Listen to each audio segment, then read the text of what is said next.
Hey addicts, what's up? We're back and we're talking about something that we haven't talked about in the while. Do you For want good reason. Yeah, very true. You want to hit him up with Okay, what we're talking so about? this is Title in Progress. This is why we dropped Ari Freda and why the show failed. Yeah. And I think it's fair to say, at least among Western audience, it was a complete and utter garbage, trash fire failure. Yeah, I will put this disclaimer here. If you do like the show, nothing against you. No, no problem. Like, actually, I applaud you for finding something enjoyable out of this. And also, I hope, it makes it a gateway to the source material. Which is good. Yeah, but for being multiple reasons, I did not like this show from the get-go. And I tried really hard to like it. We tried. You Really? can go back and look at our despair after episodes by episodes. Yeah. I think we stopped on like 7. Yeah, and I just, maybe eventually I would try. I don't know. I'm not going to put you through that, Michael. Maybe I will try. The main reason why I stopped is because I'm just like, I actually walk away not, like, angry. More than, like, oh, yeah, it was fine. And I think part of the reason why it was so bad was just the straight writing of it. Dialogue is a little weird. Sometimes budgets, I like to give the benefit of the doubt of stuff budget-wise. Obviously, this one did not have a budget that big at all. It was obviously something like, it's like Overlord, right? Overlord season 1 was like, if it's successful, this is like Yeah. just a pilot, and they were like, oh, and then it was like massive success. I'm like, all right, we can put more stuff in this. But it was clear that this one was like, well, you don't want to put too much because we don't know how popular it's going to be. So they're like, so we're only gonna give you like $100,000, and you have here to at White do Fox, everything. we But suck. We're like, we gotta use CGI from Dude. 2003. Like, you don't understand Goblin Slayer season 2. That's yeah. so much. Yeah. Okay. I don't want to like. That's gonna get into okay, yeah. Sorry. Gotta rein back here. Because like I said, yes, animation wise, it is a little rough. But you can look past that if the story is still really good, I think, or if the writing's there. And I think part of the reason why is it's just, right off the bat, it doesn't even start the story in a way that really lets you get connected to the characters, or really know who they are. And I think part of that, not hearing or like seeing it more so told, I've never been a fan of that, and I don't think it really works very well. There's some instances I will say it probably will work, but whenever you're told, like when you're watching a show and the whole thing is to immerse you into the story, but yet you have characters telling you about characters in the show, it's like that doesn't get me immersed at all. It's like I feel like I'm reading a plot synopsis in video form. But another thing is I think the way they decide to, again, I guess this is because of budget, but I think the way they decided to do the fight scenes too isn't visually pleasing or exciting to watch those fight What the scenes. real problem is? The audio. The audio in those fight scenes. Well, is so their sound weird. effects do not help. Sound effects are bad. The freeform jazz they play every time. Jazz hands in the background. It's like, what is happening? Yeah, and it's really hard because like people would watch this. I know there's already somebody that's automatically commented in this video 30 seconds in, and it's like, you haters, you're just naysayers. Quit talking this show that is perfectly average, okay? But and yeah, it does sound kind of like ranting and everything like that, but you just really, at a certain point, you can't help but just be like, let's face facts here, guys. The show's garbage. And there is, at times, some redeeming aspects. I think, some of the character interactions are there in terms of the main party. At least from what I saw in the first 6 episodes, some of like the little moments between like, Hajime or Yu and like, maybe some of their new members like Shia, or I didn't even get to when they introduced Tio.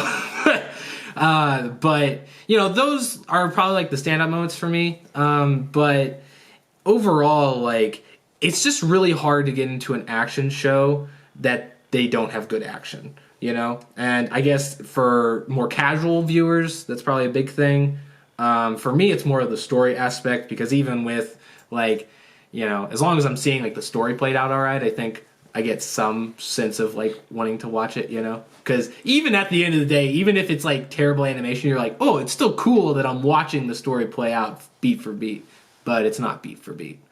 I don't really understand what the purpose of the show was, really, because if you... I guess, like, do you feel like they actually put all of their budget into the action sequences? Because I don't see how that's possible. I feel like they're just like, hey, here's a really popular. Here's a genre that people like. Here's an average show, and the biggest flaw, and I think the reason why it failed ultimately, is that I don't. Maybe the writer was really connected to the show as far as like story and writing. I would assume not, but maybe that is the case. From what I've seen, I don't think it even is. So, it was clear that the people who were acting, the people who were animating, the people who were storyboarding did not understand what Arifureta was. They went in and it's like, oh, well, okay, it's like, it's isekai and he's moody. And it's like, all right, that's what we got. We got it. Edgelord, all right, we got going. We got it. Let's throw some goth stuff at him. We got it. And it's like, but that's so. You know, if you come at it from a place of, oh, it's another isekai, then, you know, you might have some enjoyment, and that's cool, you know, there's nothing wrong with that. But I think really what frustrated us the most, at least what frustrated me, and I didn't really love Arifureta as much as Josh did coming into this, but is the lost opportunity for it to be excellent. You know, when you have a genre like isekais where there's like 3 out this season, there's probably like 4 out the previous season, you know, there's probably been like 30 or 40 different shows made. Yeah. You really need, if you want it to be meaningful, you really need to differentiate yourself somehow. And I feel like the author did that with his source material, but the anime clearly did not, at least from what I am coming from, you know. Yeah, because there is a lot of things that kind of turn that genre on its head, or at least see it in a minority of that genre, and they really missed that beat. It's I guess to me, like, it's really hard. I don't want to like like call out all those people that worked on this show, but honestly, it just didn't look like they had heart in it. Or maybe it was like you said, maybe it was more of like incompetence, or like a timing thing, being like, all right, we don't got much time to make this. Somebody give me the cliff notes of what this show is, and they just had somebody research and be like, all right, well, there's fighting, it's a team base, so harem, isekai, all right, yeah, we can match this all together, and yeah, it's, I don't know. And it's weird too, because White Fox has proven work before. They can make a good show. I mean, I think probably I don't say it's the best show, but it's definitely up there on like one of the best animes that at least I've seen is Steins Gate, and they did a great job with that show. With the first season, let's clarify this here. But yeah, and I don't know how they get to that from like that to here, but I don't know. I think it was just something was not clicking. Yeah, I don't know. It's hard to know. You know, it is more competitive when it comes to isekais. You know, when you had, which technically isn't an isekai, I know, but Sword Art Online, when that came out, you know, all those years ago, it was like really innovative. And then you had shows like Overlord, which Overlord season 1 I think was innovative as well. And then you had other shows, etc., etc. So I don't know. It is obviously harder, and I'm sure maybe the people were pushed to like get through deadlines, and I know it was delayed, so maybe they had production problems or what, etc. But I just feel like it didn't get the attention it deserves, and I think no one will get this reference because no one cares about this movie, but it does really remind me of like the Eragon movie, which was, Eragon is Inheritance Cycles, the name of the books. How like the author put in so much effort, and it's just kind of sad because, you know, it's probably never going to get rebooted. It's probably never going to get like another opportunity to shine, and that's just really sad. Well, that's the biggest thing I think that makes me sad about this show is that, you know, because how much I like the source material, or at least I think, you know, it does something cool with that genre. You know, even if you have a non-successful adaptation, you still have to do something that, you know, people see some merit into, being like, oh yeah, like, you know, it had this, like this was the spark of it, and there's something there, and if we tweak those things that those people like didn't get right, we can make an awesome show.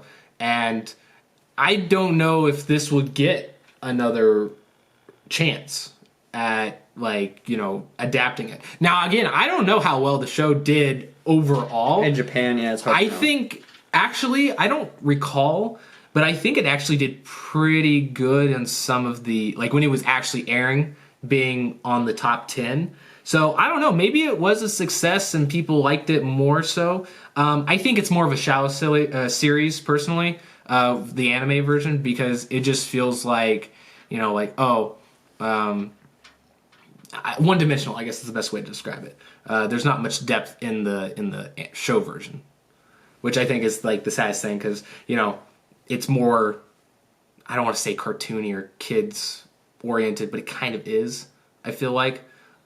Which, not to say it doesn't have those elements, or it can't use those, Well, there were some elements that it was dark, but it was almost like rebel, like teen darkness. It wasn't, but in like the, at least from what I felt in the books, it was. I like grew out real my darkness. hair, dyed it back, and put it over one eye. Yeah, exactly. Like dark. It felt like that kind of dark, and not like the adult darkness that is somewhat present in the other, in the book. Mm-hmm. So, I don't want to get too sad or go too long with this video. Is there anything else you wanted to say? Not really. I mean, there's really not much substance to what I'm just like, I didn't like it. I think we had some good points, though.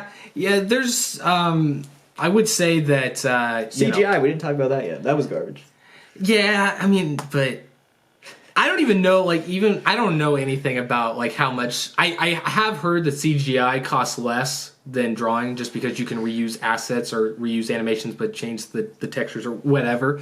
But best horse scene of all time. I'm just shocked at how bad the CGI is, because I mean it's 2019, isn't okay, for instance, if they're making a movie, right, like an indie movie, it's not gonna be shot in 4K or 3D, but you're at least gonna expect 720 minimum, right? It's not gonna be like 240p or something like that. And that's kind of what the animation was. I feel like the animation was 20 years old, which I'm like, how is that even possible? I feel like we've progressed so much that it's how could you go that far back in terms of what you're able to use?